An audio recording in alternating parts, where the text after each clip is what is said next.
네, 학습 모듈 1-4 중도 퇴사자의 근로소득 정산.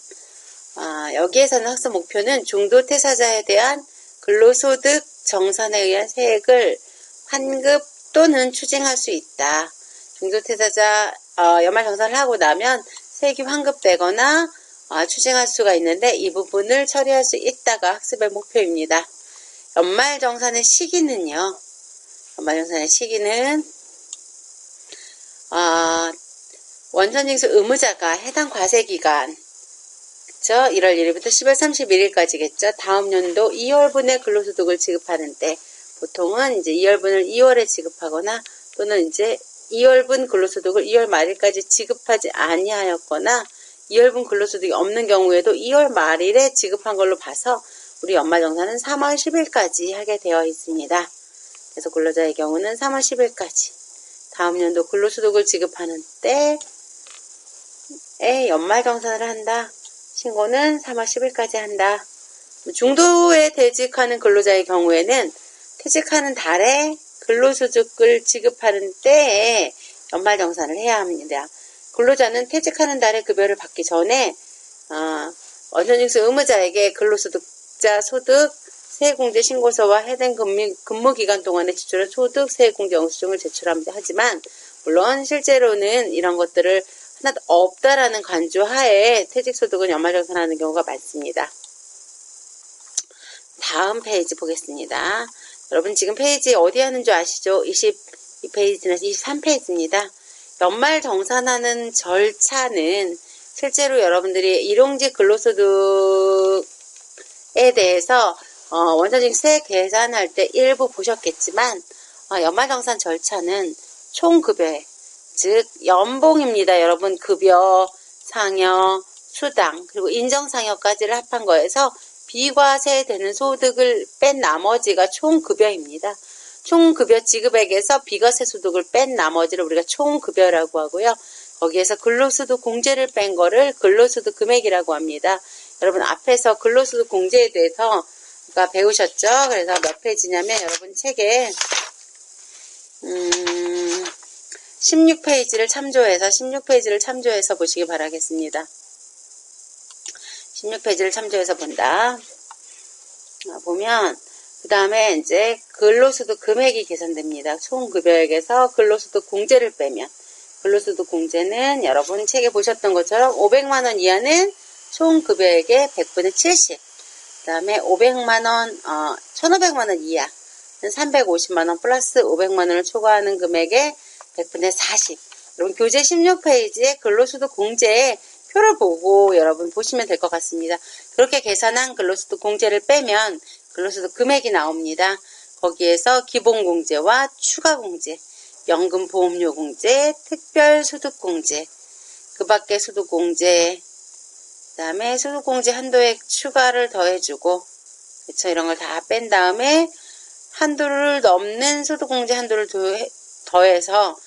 더하게 되면 근로소득, 종합소득 과세 표준이 되고요. 거기 기본 세율을 곱하면 선출세액이 나옵니다. 거기에서 그러면 위에 이제 인적공제부터 보겠습니다. 인적공제는 여러분이 그 부양가족 등록할 때도 보셨던 것처럼 경로우대공제, 장애인공제, 부녀자공제, 한부모공제이고요. 학습 모듈에서는 실제로 5페이지에 보면 경로우대자 공제는 기본공제 대상자가 만 70세를 넘는 경우 한 명당 연 100만원을 공제해주는 걸 이야기했었고 장애인은 기본공제 대상자가 장애인인 경우에 한 명당 연 200만원을 공제해줍니다. 부녀자 공제는요. 근로소득 금액이 얼마? 3천만원 이하인 근로자가 다음에 어느 하나에 해당하는 경우 보면 지금 여러분 학습 모듈 5페이지에서 우측 상단에 추가공제 요건과 금액에 대해서 학습하고 있는 거고요. 배우자가 있는 여성 근로자인데 연봉이 3천만원 이하인 근로자 또는 배우자가 없는 여성 근로자가 기본공제 대상 부양가족이 있는 세대주를 한 명당 연 50만원 부녀자 공제는 연 50만원만큼 부녀자 공제를 해주게 됩니다. 그 다음에 추가로 한부모 공제는 보시는 것처럼 한부모 공제는 배우자가 없는 자로서 한부모인 경우죠. 기본공제 대상인 직계 비속 이제 자녀들이 있거나 또는 입양자가 있는 경우에 이제 한부모 공제를 받게 되는데요. 실제로 부녀자 공제와 한부모 공제는 주의하셔야 되는 게 중복 공제가 안 됩니다. 중복 공제가 안 된다라는 걸 여러분 참고로 아시면 되겠습니다. 그 다음에 연금보험료 공제입니다. 연금보험료 공제. 연금보험료 공제. 이거는 이제 여러분들이 연금보험료 공제는 따로 한 번 더 설명을 드리겠지만, 연금보험료 공제는 이제 여러분이 급여에서 연금보험에 대해서 공제한 그 내용입니다. 그래서 우리가 연금보험료는 실제로 자기 구간값의 4.5%만큼을 원천징수하게 되는데, 그 원천징수한 그 연금보험료에 대한 공제이고요. 특별소득 공제는 보험료 공제, 주택자금 공제, 기부금 공제, 기부금제 2월분을 여기 특별소득 공제에서 해주게 되고요. 2월분을 포함해서.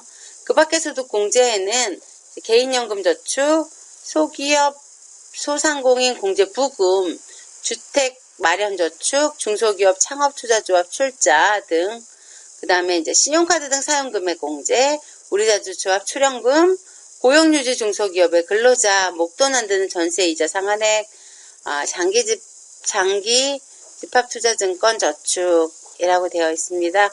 그 밖에 소득공제 내용이 있고요. 그러고 나면 이제 각각의 인적공제를 빼주고 이런 소득공제 사항을 빼주고 나면 연금보험료 공제한 다음에 나머지 소득공제를 빼주고 나면 종합소득 과세표준이 되고요. 과세표준에서 실제로 기본 세율을 곱해주게 되는데 그것도 16페이지를 참조해서 보시면 될 것 같습니다. 그렇게 해서 기본 세율을 곱해서 산출세액이 나옵니다. 산출세액 이후에 세액 감면이나 세액 공제를 받게 되는데 대표적인 게 근로소득 세액 공제 50만원 이하는 몇 프로? 55%, 50만원 초과분은 27만 5천원 곱하기 50만원 초과분의 30%만큼 공제를 해줍니다. 그 다음에 이제 자녀세액 공제, 6세 이하 다자녀 공제, 그 다음에 출생 입양세액 공제, 연금 특별세액 공제, 납세조합 공제, 이 각각의 공제에 대한 부분들은 연말 정산을 할 때 여러분한테 상세히 설명을 드릴 거고요. 지금 구조만 보시면 돼요. 여러분 이건 외워야 되죠. 총급여액에서 뭘 빼주면 근로소득 공제를 빼면 근로소득 금액이 된다. 거기서 인적공제와 연금보험료, 특별소득공제, 그 밖의 소득공제를 빼고 소득공제가 한도가 초과해서 공제받지 못한 소득공제 한도액을 더해주면 종합소득 과세표준이 나옵니다. 소득공제 한도 초과액을 더해주면 과세표준이 나옵니다. 과세표준에서 기본세율, 여러분 16페이지 기본세율표 나오죠. 곱해주면 산출세액이 나오고 거기에 세액 감면이나 공제를 빼주면 결정세액이 나옵니다. 요 구조 이해하시겠죠? 거기에서 여러분들이 매월 원천징수 당했던 세금을 기납부한 세금이라고 부릅니다. 그래서 결정세액에서 기납부세액을 빼주면 차감징수세액이 나오게 됩니다. 여러분들이 일단 연말정산은 나머지 각각의 공제도 중요하지만 이 기본적으로 총급여액에서 근로소득 공제를 빼고 공제를 빼게 되면 근로소득 금액이 나오고 인적공제와 연금보험료, 특별소득, 그 밖의 소득공제를 빼주고 소득공제 한도액을 더해주면 종합소득 과세표준이 나온다. 거기에 기본세율을 곱하고 나면 산출세액이 나오고 그 나온 산출세액에서 세액 감면이나 공제를 빼주고 나오면 결정세액이 나오더라. 그 결정세액에서 이미 납부한 세액, 즉 원천징수 당한 기납부세액을 빼주고 나면 차감징수세액이 나오게 됩니다.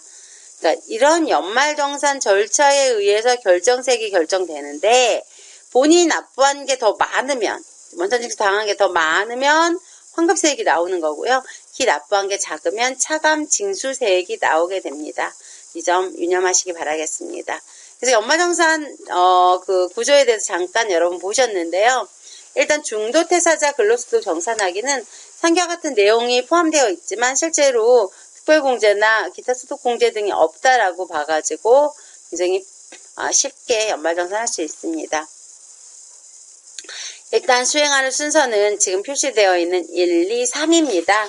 중도 퇴사자의 근로소득 원천 징수부. 뭐를 찾는다? 근로소득 원천 징수부를 확인해서 총급여 얼마, 그 다음에 비과세소득 얼마.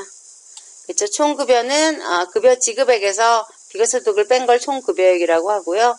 원천 징수세액을 함께 정리해서 연말정산 프로그램에 반영해준다. 중도 퇴사자로부터 정산에 필요한 증빙서류를 받아서 공제 요건이 적정한지 확인하고 서류 및 자료 보완이 필요한 경우 요청하도록 한다. 보통의 실무에서는 이렇게 정산에 필요한 증빙서류를 받아 공제 요건이 적정한지를 확인하고 까진 하지 않고요. 기본 공제만 있다라고 보고 인적사항에 관련된 공제만 보통은 받게 됩니다. 퇴사일까지의 근로소득에 대하여 정산을 해서 환급세액, 아까 말씀드린 대로 결정세액보다 키 납부한 세액이 더 많은 환급세액을 계산하고 또는 추징세액을 계산해서 최종급여 지급 시 환급세액을 차가감한다. 네, 프로그램에서 잠깐 살펴보면 지금 이 내용을 하기 전에 프로그램을 가지고 잠깐 보겠습니다. 프로그램에 우리가 입력했을 때 성동일이 몇 월에 8월에 퇴사를 했습니다. 그래서 8월 급여를 한번 보겠습니다. 네, 성동일 보시면 여기 상단에 중도 퇴사자 정산이라는 버튼이 있습니다. 중도 퇴사자 버튼을 누르면 중도 퇴사자에 대한 원천징수세액을 계산하고 있고요. 총 급여는 2,960, 그 다음에 소득 공제는 969만원, 본인 1명, 부양가족 2명, 그쵸? 국민연금 보험료 공제 여기 있죠? 연금 공제 나와 있고, 건강보험료, 고용보험료 공제. 그 다음에 나머지 공제는 없다라고 보고 종합소득 과세 표준이 나오고 세율을 곱해주면 세액이 나옵니다. 거기에 근로소득세 공제를 감해주고요.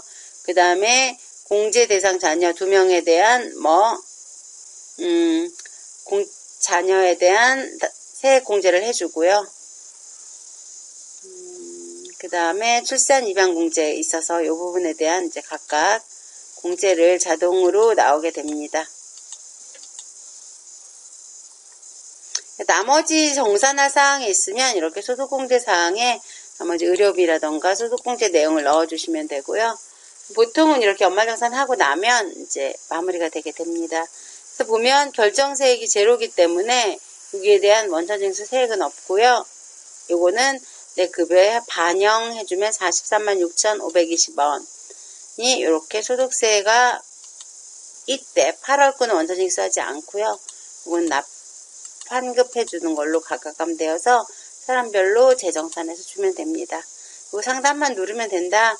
근데 눌렀을 때 여기에서 나오는 급여 총액이 여러분 메뉴에 소득자별 원천징수부에 있는 2,960만원 보이시죠?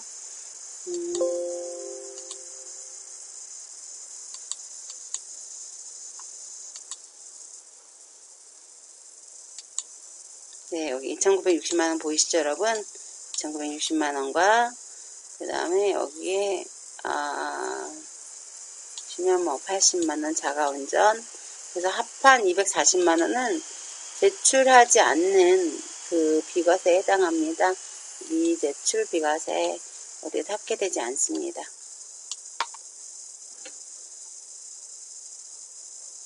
네, 확인하셨습니다. 즉 여러분 지금 보신 것처럼 프로그램을 통해서 굉장히 쉽게 연말정산을 중도자 퇴사자의 연말정산을 했는데요. 실제로 보시면 급여와 소득세와 지방소득세 급여 총계는 1,470만원이고요. 소득세는 기납부한 소득세는 125,940원이 되겠죠.